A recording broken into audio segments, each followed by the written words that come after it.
Hello and welcome to the Stamperia Coffee and Chocolate mini album tutorial series designed for Scrap and Create. If you are just joining the series, all of these products that I'm using here are linked in the description box below to the Scrap and Create website, where you can just click on those products to follow along. In today's tutorial, we're going to begin decorating our album cover. So I have my album here, and I just take one of my punches, it's about the same size as my spine, and place it inside so that my album cover is flat. Now you can also place your cover like this when we're decorating if you want it to be laying flat that way. So I'm going to set this aside and bring in my first paper to show you the sizes and the cuts. From the 12 by 12 double-faced sheets, I'm using this paper. Now, cutting from the bottom, I'm going to put this piece on my front cover. So I've cut this to 10 inches by 7.5 inches, but I just cut this straight across at 7.5 inches because I'm also going to be using this piece for the spine. So this is 10 inches by 7.5. This is 2 inches by 7.5. I'm going to take this piece and place it here in the center after I ink my edges. Then I'm going to take this piece and I'm going to adhere it here to my spine. Once I have my edges inked, like I said, I will adhere these down. So don't forget, if you're inking, to make sure that you do that. Before you go any further and adhere this paper down, you're going to need to place a magnet. Now, I didn't do this and I went back and did it afterwards, but I'm going to save you the trouble. So before putting this paper down, measure 1 inch over and center it here and place your magnet here on the page. Then go ahead and cover it with this paper here so you can't see it. So I'm going to place these here, then we'll come back and cut the piece for the back. The first page for the back cover, I'm going to be using from the 8 by 8 papers, this piece, and I've cut a 1/2 inch off the bottom. So this is 8 inches by 7.5. I'm going to be placing this here on this left edge of my back cover, and I'm going to be continuing this design here on this side. So I've taken that piece that was left over from the top, I've turned it this way, and I've cut 2 1/4 inches, and then I've trimmed 3/8 of an inch off the bottom, and then I cut it to 7.5 inches. The reason I did that this way is that when I put this on here, it's going to look like a continuous pattern as this flows. So I'm going to place this page on first. I've already inked my edges, and then I'm going to place this on here, overlapping that edge slightly. I'm going to add a decorative piece on the back cover, so I'm taking some of my burlap. Now, I got my burlap at Joann Fabrics years ago. They probably still have something similar. Mine has wire in it, but I did remove the wire and I've cut it in half. So my strip is 7 3/4. It's actually a little bit longer, and I will trim it when I'm done. And then I have a 1 inch by 7 3/4 inch strip of cardstock, and I'm going to be placing this here with my burlap on top of it. So what I'm going to do first is adhere my burlap to my cardstock using my Fabri-Tac, and then I'm going to come back and I'm going to be placing some brads, just decorative, here on the burlap from the outside so you can see it.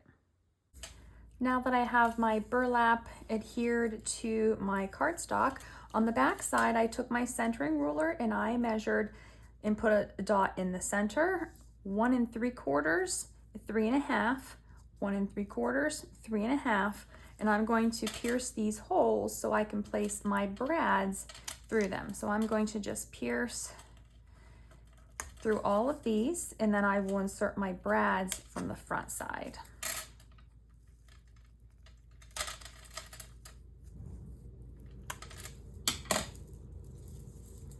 Now for this, I'm using these coppery brads, and I'm hopeful, okay, I can see the hole. I wasn't sure if I'd be able to see it or not. So I'm just going to go through here, place the brad in the hole, and then open the prongs up to the back side on all 5 of these. Now I have all of my brads placed on my piece. I'm going to go ahead and put this right here in the center of that seam and I'm going to adhere this down to the back cover. Next, we're going to start building up the cover. So I have a couple of pieces here. So I have a 4" by 4" piece of chipboard. I have a 4" by 4" piece of my Kraft cardstock. I've already inked the edges. I'm going to place my cardstock right on top of my chipboard. Then from my 8 by 8 papers, I've cut from the bottom right corner these 4 cups. This measures 3 3/4 by 3 3/4. I did go ahead and ink my edges, and then I'm going to adhere this here into the center of my cardstock piece to create my own little chipboard piece. Once I have my chipboard piece, I'm going to adhere this to my front cover. So I will first start by applying my adhesive to the entire back side of my piece. Then I'm going to adhere this right down to my front cover, about 1 3/4 of an inch over from the right edge, and about 3/4 of an inch down from the top. Now I'm going to take this out and lay this flat so that I can use my bone folder to press this down to get a good adherence.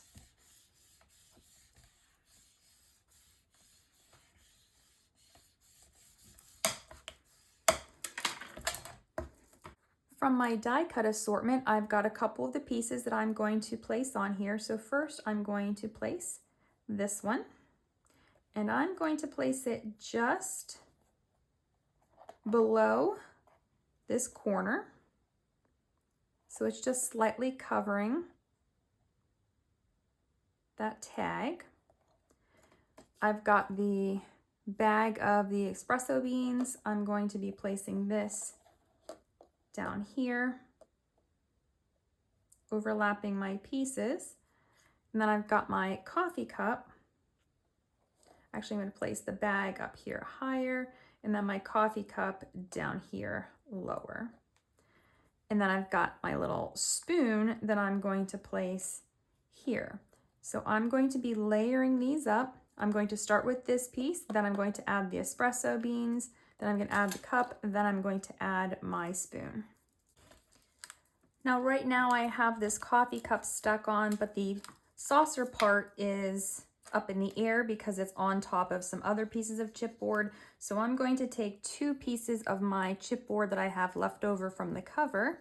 I'm going to layer 2 layers together, and then I'm going to apply adhesive to both sides of this, place this underneath of here, and then press this down. So now this will be on top of those 2 pieces of chipboard, which will be adhered to the cover. So hopefully that will keep it flat.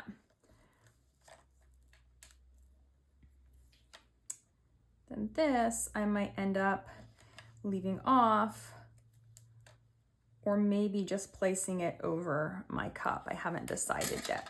So I am going to put something a little bit heavier on top of this and let this sit and dry, and then I'll come back and finish the cover. I went ahead and placed my spoon on my coffee cup and saucer, and then I did go ahead and place the cafe chipboard piece up here. I've gone ahead and added a magnet over top the paper to catch with the first magnet, and now I'm going to prepare my closure. So I've cut a piece of cardstock to 1 3/4 by 6 inches. I've inked the edges on both sides, and then I have a 12-inch piece of, actually it's about a 12.5-inch piece of my burlap. I've attached just the ends to one side and flipped it over to the opposite side. So now what I'm going to do is I'm going to place some adhesive here, and I'm going to add the first layer of my burlap onto one side of my band. Once I have my burlap on the first side, I'm going to take my piercing tool and I'm going to pierce 2 holes in this about 1/4 of an inch over from the edge. And I'm going to place my brads down through these holes and open up those prongs on the back side.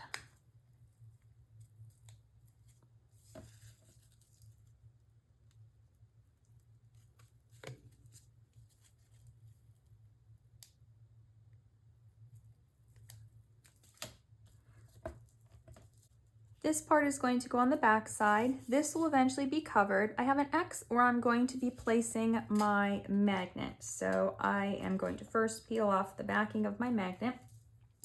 I have my centering ruler on here to help me out with placing this. I'm going to take my cardstock, excuse my head if it is in frame, and I'm going to line this up, but I don't want it to be completely touching that chipboard piece with the coffee cups. So when I place this here, when I let go of it, I've got enough room over here so that that magnet is not right at the edge. So now I can go ahead and use my Fabri-Tac on this part to go ahead and adhere down my burlap to the rest of my closure band. Once my piece is wrapped, I'm going to go ahead and place the magnetic piece there. And then I am going to need to take this off the table for a second, and then I will show you what I'm doing. So I've just gone ahead and curved my piece. And I don't want it to be perfectly flat down. So I do want it to have a little bit of a curve to it. And now I'm going to remove this. And holding this in place,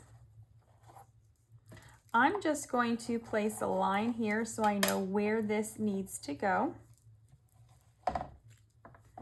And I'm going to apply my adhesive to my paper and then place that closure band right down over top. I'm going to use my ruler on my page just to make sure that it's pretty even in the center.